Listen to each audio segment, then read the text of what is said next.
नमस्कार, मैं राजीव कुमार, टीजीटी हिंदी प्रायोगिक विद्यालय क्षेत्रीय शिक्षा संस्थान NCERT मैसूर से आप तमाम विद्यार्थियों और दर्शकों का हार्दिक स्वागत करता हूं। आज के कार्यक्रम में कक्षा 4 की हिंदी पाठ्यपुस्तक रिमझिम भाग 4 में संकलित एक ऐसी कहानी को लेकर उपस्थित हुआ हूं जिसमें एक राजा एक बूढ़े सन्यासी के सामने झुकने के लिए मजबूर हो जाता है। आज के इस कार्यक्रम के अंत में विद्यार्थी सीखेंगे कहानी का आदर्श वाचन, कठिन शब्दों के सामान्य अर्थ और उनके वाक्य प्रयोग, पाठ में प्रयुक्त अनेकार्थी शब्दों के अर्थ और प्रयोग तथा कहानी के मूल उद्देश्य से भी परिचित होंगे। विद्यार्थियों, आपने लोगों को अक्सर कहते हुए सुना होगा, नेकी कर दरिया में डाल। लेकिन क्या आपने कभी सोचा कि इसका मतलब क्या है? लोग ऐसा क्यों कहते हैं और इस वाक्य का इस्तेमाल कब करते हैं?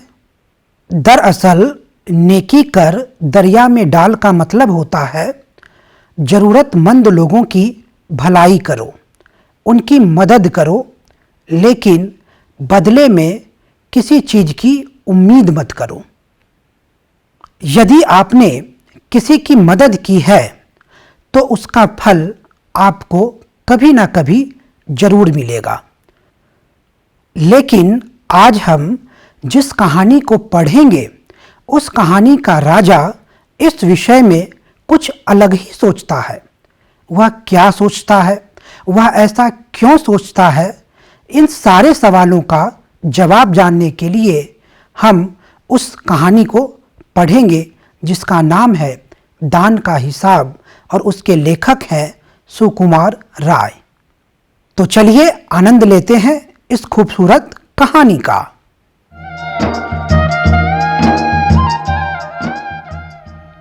एक था राजा। राजा जी लकदक कपड़े पहनकर यूं तो हजारों रुपए खर्च करते रहते थे, पर दान के वक्त उनकी मुट्ठी बंद हो जाती थी। राजसभा में एक से एक नामी लोग आते रहते थे।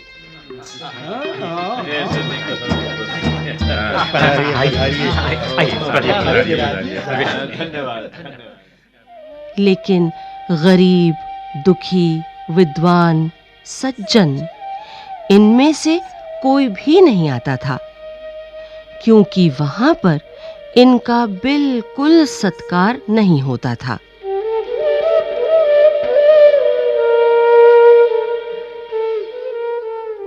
एक बार उस देश में अकाल पड़ गया।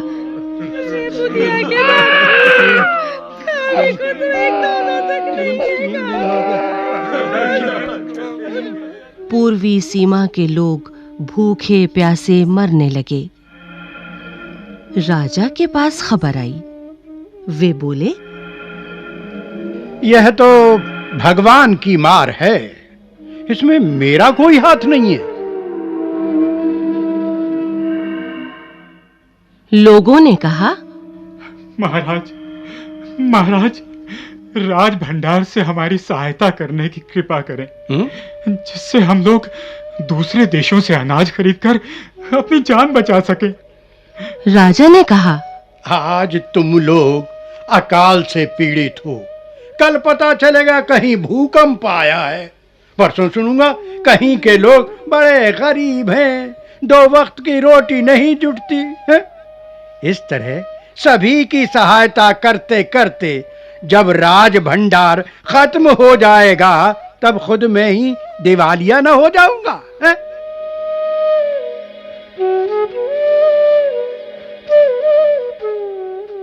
यह सुनकर सभी निराश होकर लौट गए।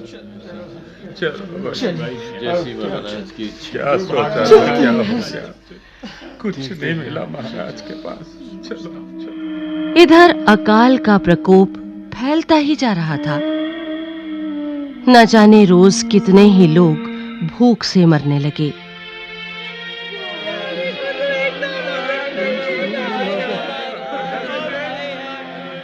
लोग फिर राजा के पास पहुंचे। उन्होंने राजसभा में गुहार लगाई। दुहाई महाराज, दुहाई महाराज, दुहाई महाराज, आपसे ज्यादा कुछ नहीं चाहते। सिर्फ 10,000 रुपए हमें दे दें तो हम आधा पेट खाकर भी जिंदा रह जाएंगे।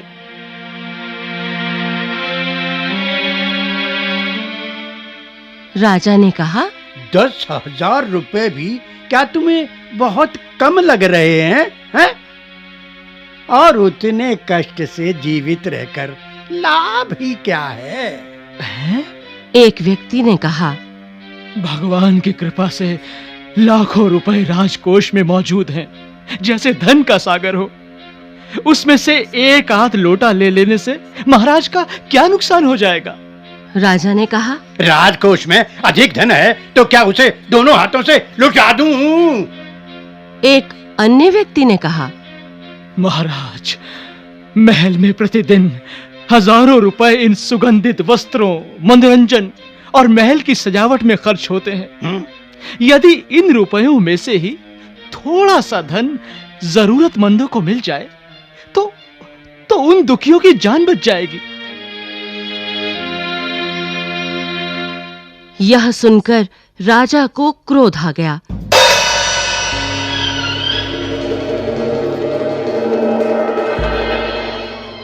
वह गुस्से से बोला, खुद भिखारी होकर मुझे उपदेश दे रहे हो? मेरा रुपया है, मैं चाहे उसे उबाल कर खाऊं, चाहे तलकर, हैं? मेरी मर्जी। तुम अगर इसी तरह बकवास करोगे तो मुश्किल में पड़ जाओगे। हाँ, इसलिए इसी वक्त तुम चुपचाप खिसक जाओ। राजा का क्रोध देखकर लोग वहां से चले गए।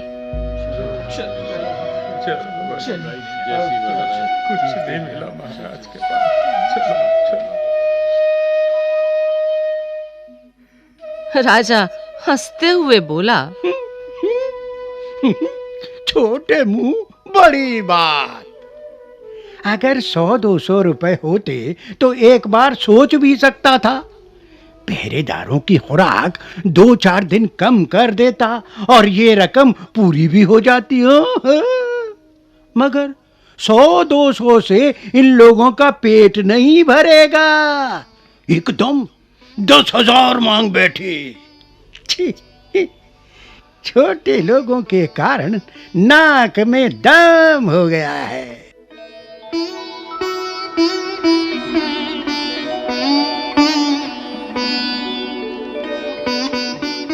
यह सुनकर वहां उपस्थित लोग हाँ हूं कहकर रह गए। जी महाराज, ठीक है, जैसा आप कहें। मगर मन ही मन उन्होंने भी सोचा, राजा ने यह ठीक नहीं किया। जरूरतमंदों की सहायता करना तो राजा का कर्तव्य है। 2 दिन बाद न जाने कहां से एक बूढ़ा सन्यासी राजसभा में आया।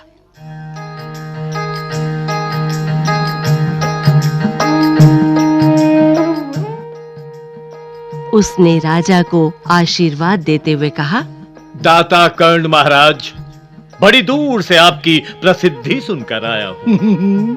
सन्यासी की इच्छा भी पूरी कर दें। अपनी प्रशंसा सुनकर राजा बोला, जरा पता तो चले तुम्हें क्या चाहिए हैं? यदि थोड़ा कम मांगो तो शायद मिल भी जाए। सन्यासी ने कहा,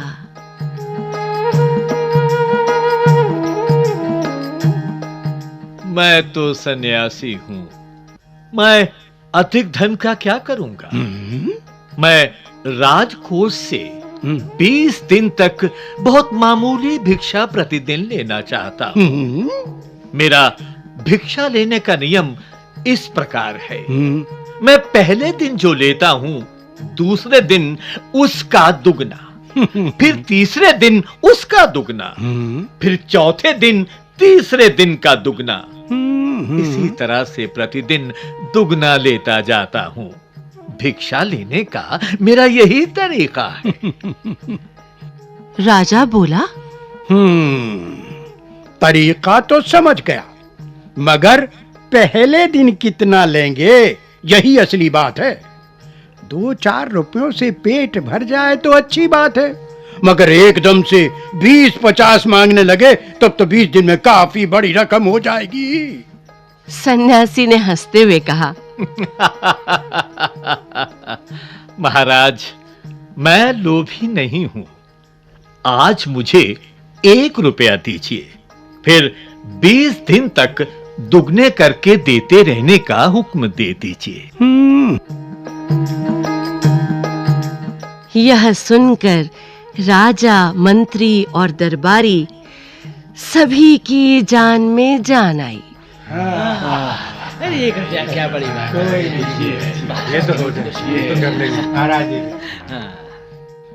राजा ने हुक्म दे दिया कि सन्यासी के कहे अनुसार 20 दिन तक राजकोष से उन्हें भिक्षा दी जाती रहे। सन्यासी राजा की जय जयकार करते हुए घर लौट गए। महाराज की जय, महाराज की जय, महाराज की जय। राजा के आदेश के अनुसार राज भंडारी प्रतिदिन हिसाब करके सन्यासी को भिक्षा देने लगा।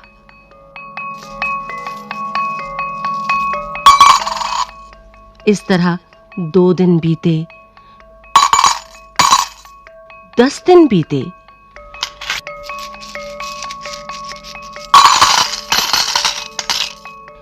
दो सप्ताह तक भिक्षा देने के बाद भंडारी ने हिसाब करके देखा कि दान में काफी धन निकला जा रहा है।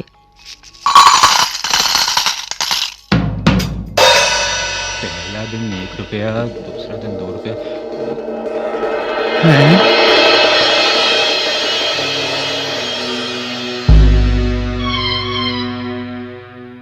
यह देखकर उन्हें उलझन महसूस होने लगी। महाराज तो कभी किसी को इतना दान नहीं देते थे। उसने यह बात मंत्री को बताई। मंत्री ने कुछ सोचते हुए कहा, वाकई यह बात तो पहले ध्यान में ही नहीं आई थी, मगर अब कोई उपाय भी नहीं है। महाराज का हुक्म बदला नहीं जा सकता। इसके बाद फिर कुछ दिन बीते। भंडारी फिर हड़बड़ाता हुआ मंत्री के पास पूरा हिसाब लेकर आ गया।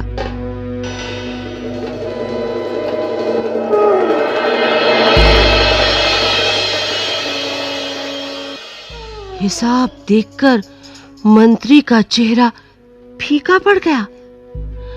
वह अपना पसीना पोंछकर, सिर खुजलाकर, दाढ़ी में हाथ फेरते हुए बोला, यह क्या कह रहे हो? अभी से इतना धन चला गया है जी, तो फिर 20 दिनों के अंत में कितने रुपए होंगे? भंडारी बोला, जी पूरा हिसाब तो नहीं किया है। मंत्री ने कहा, तो तुरंत बैठकर अभी पूरा हिसाब करो। जी। भंडारी हिसाब करने बैठ गया। पहला दिन 1 रुपया, दूसरा दिन 2 रुपया। मंत्री महाशय अपने माथे पर बर्फ की पट्टी लगाकर तेजी से पंखा झलवाने लगे।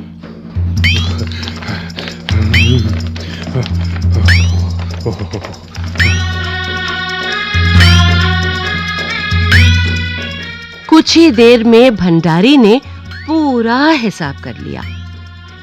मंत्री ने पूछा, कुल मिलाकर कितना हुआ? भंडारी ने हाथ जोड़कर कहा, जी 10,48,575 रुपए। मंत्री गुस्से में बोला, मजाक कर रहे हो? यदि सन्यासी को इतने रुपए दे दिए तब तो राजकोष खाली हो जाएगा। भंडारी ने कहा, मजाक क्यों करूंगा, आप ही हिसाब देख लीजिए। यह कहकर उसने हिसाब का कागज मंत्री जी को दे दिया। हिसाब देखकर मंत्री जी को चक्कर आ गया।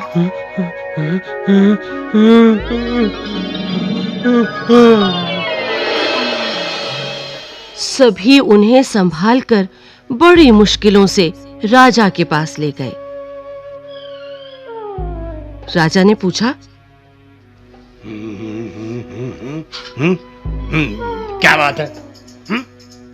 मंत्री बोले, महाराज, राजकोष खाली होने जा रहा है। राजा ने पूछा, वो कैसे?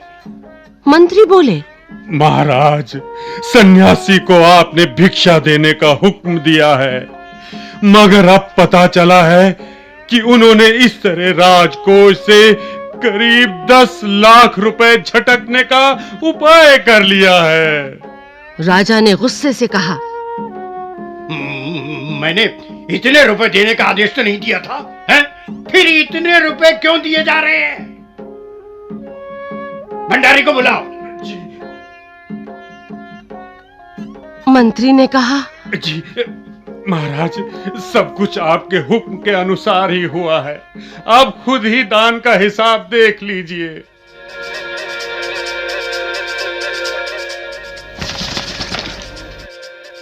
राजा ने उसे एक बार देखा, 2 बार देखा, इसके बाद वह बेहोश हो गया। तीसरे दिन 4 रुपए, 70वां दिन 65,536 रुपए, 20वां दिन 5,24,288 और कुल हुए 10,48,000।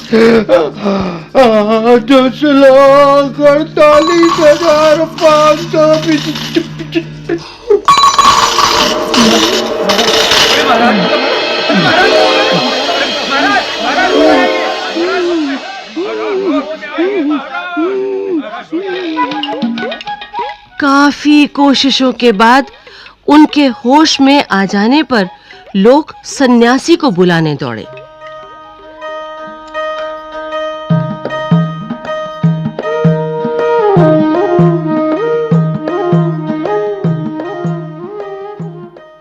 सन्यासी के आते ही राजा रोते हुए उनके पैरों पर गिर पड़ा, बोला, दुहाई है सन्यासी महाराज, मुझे इस तरह जान माल से मत मारिए।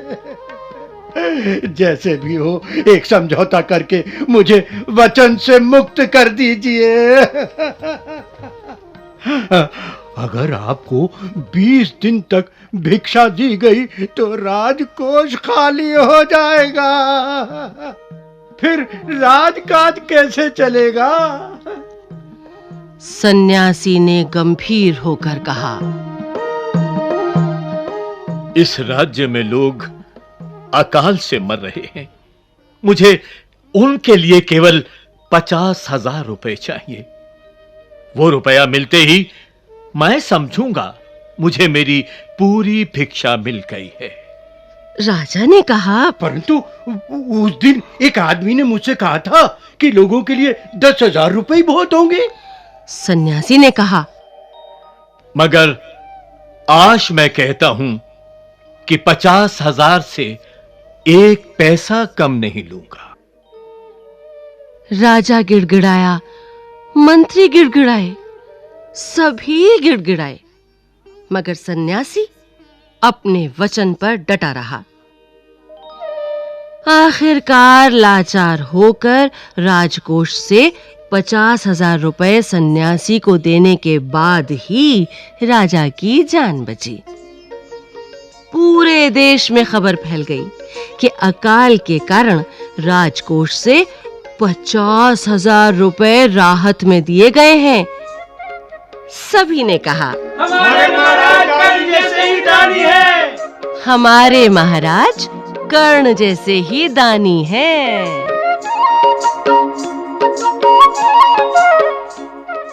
प्यारे विद्यार्थियों, आपने कहानी वाचन के दौरान कुछ नए शब्दों पर भी गौर किया होगा।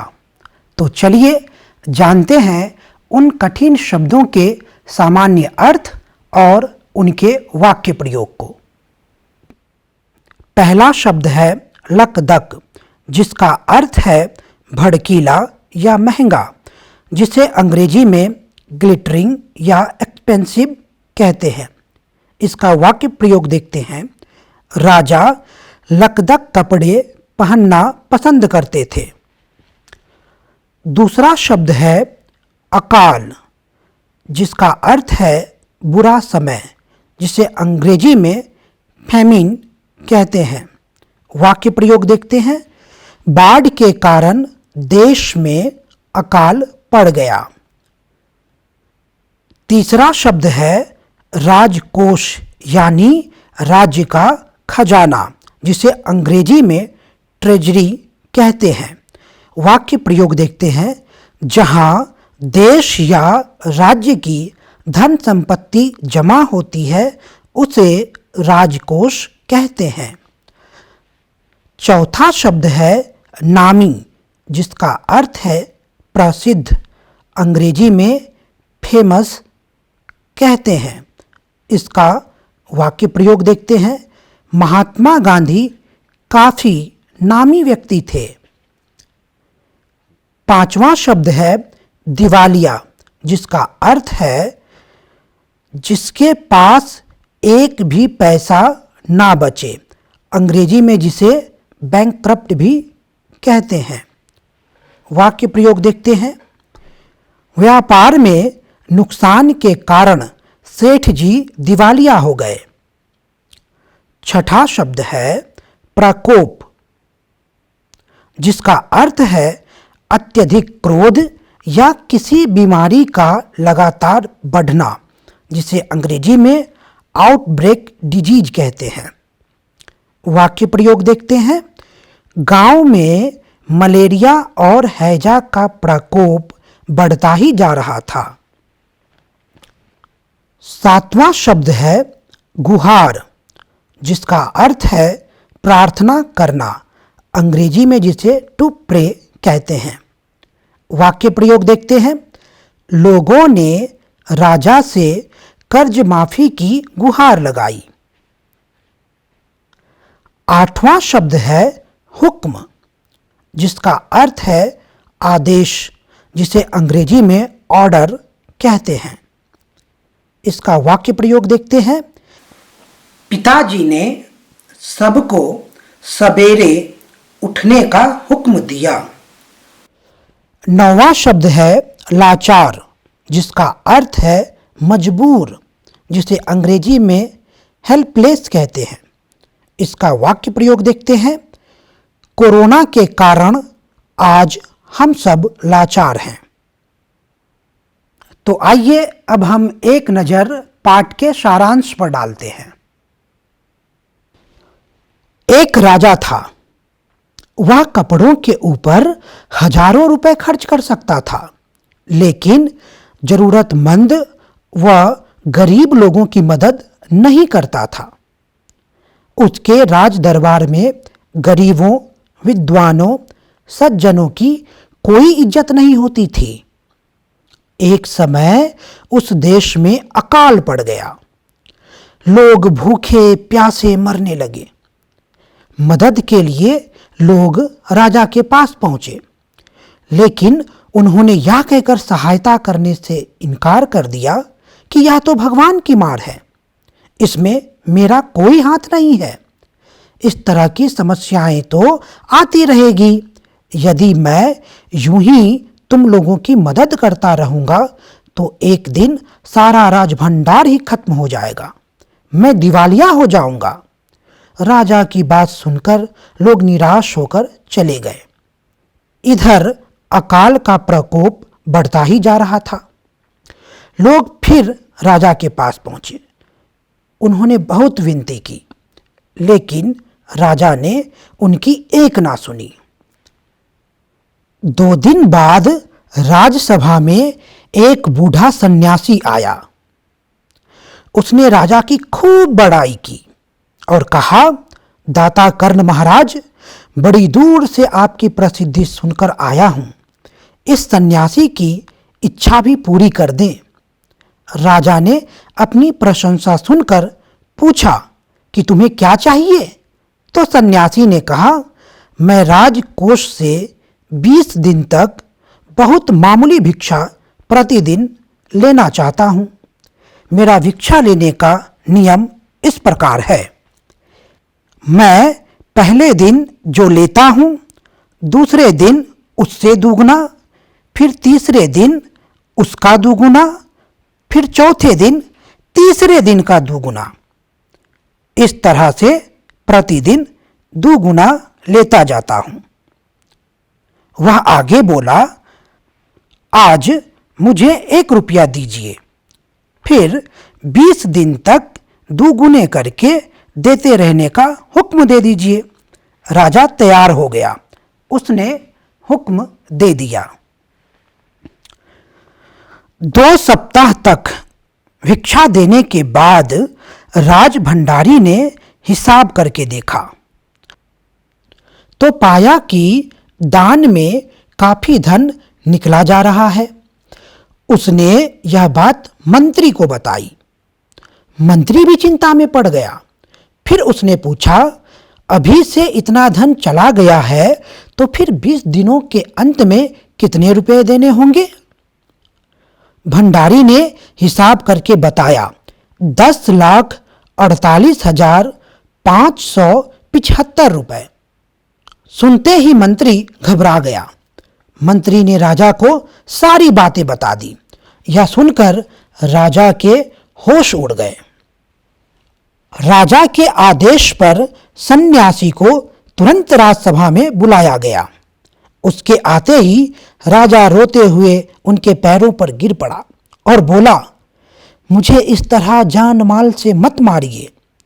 अगर आपको 20 दिन तक भिक्षा दी गई तो राजकोष खाली हो जाएगा, फिर राजकाज कैसे चलेगा? सन्यासी ने गंभीर होकर कहा, मुझे अकाल पीड़ितों के लिए केवल 50,000 रुपए चाहिए। वह रुपया मिलते ही मैं समझूंगा कि मुझे पूरी भिक्षा मिल गई है। राजा ने रकम कम करने को कहा, लेकिन सन्यासी अपने वचन पर डटे रहे। आखिरकार लाचार होकर राजकोष से 50,000 रुपए सन्यासी को देना पड़ा। इस तरह देश में राजा के दान की खबर फैल गई और सभी अपने राजा की तुलना दानवीर कर्ण से करने लगे। विद्यार्थियों, कहानी के मूल उद्देश्य की बात करें तो इस कहानी में बिना किसी लोभ, लालच या अपेक्षा के गरीब और ज़रूरतमंद लोगों की मदद करने की बात कही गई है। साथ ही इस पाठ में जीवन में गणित की महत्ता पर भी प्रकाश डाला गया है। अब हम पाठ में प्रयुक्त कुछ ऐसे शब्दों पर नज़र डालेंगे जिसका एक से अधिक अर्थ होते हैं। ऐसे शब्दों को व्याकरण की भाषा में अनेकार्थी या अनेकार्थक शब्द कहते हैं। तो आइए अब उन शब्दों के अर्थ और वाक्य प्रयोग को देखते हैं।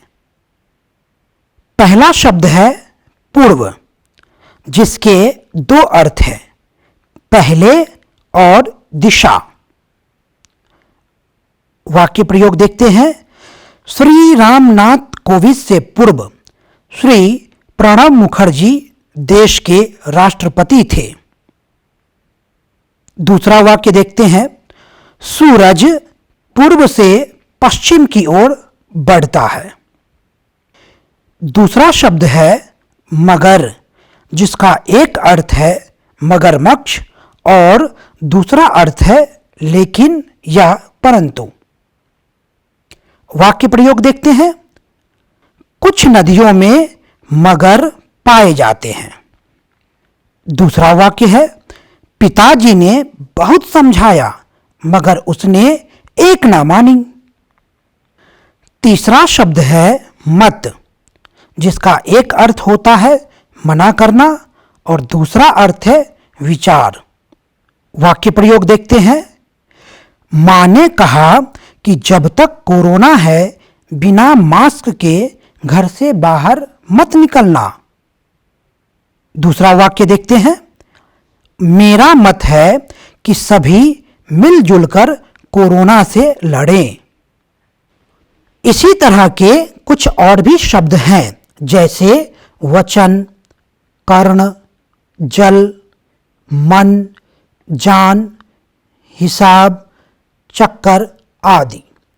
इन शब्दों के एक से अधिक अर्थ हैं, इसलिए इन्हें अनेकार्थी या अनेकार्थक शब्द कहते हैं। विद्यार्थियों, आप अपनी पाठ्य पुस्तक से कुछ ऐसे ही अनेकार्थी शब्दों को चुनकर एक सूची बनाइए और उनके अलग अलग अर्थों का पता लगाइए तथा उनसे वाक्य बनाने की कोशिश कीजिए। हमने आपके लिए कुछ और भी प्रश्न तैयार किए हैं, जिसका उत्तर आपको अपनी उत्तर पुस्तिका में लिखना है। पहला प्रश्न है, यदि आप राजा की जगह होते तो क्या करते? दूसरा प्रश्न है, यदि बूढ़े सन्यासी ने राजा से 1 रुपए की बजाय 1.5 रुपए यानी 1 रुपए 50 पैसे मांगे होते तो 20 दिनों के बाद राजा को कितने रुपए देने पड़ते? तो बच्चों, आज के कार्यक्रम में हमने सीखा कहानी का आदर्श वाचन, कठिन शब्दों के सामान्य अर्थ और उनके वाक्य प्रयोग, कहानी के मूल्य उद्देश्य और पाठ में प्रयुक्त अनेकार्थी शब्दों के सामान्य अर्थ और उनके वाक्य प्रयोग। आज के कार्यक्रम में इतना ही। फिर मिलेंगे नए पाठ के साथ। तब तक के लिए घर पर रहें, सुरक्षित रहें। धन्यवाद।